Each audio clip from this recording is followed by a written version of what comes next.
Hello friends, welcome to Creative Medicine. In this lecture, we will learn about Then, what are the derivatives of mesoderm in the eye?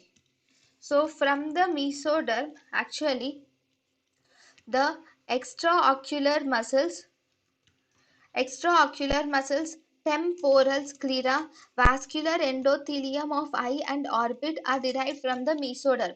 So from the mesoderm, the muscles of the eye, that is the extraocular muscles of the eye, and also temporal sclera, vascular endothelium of the eye and part of vitreous is derived from the mesoderm.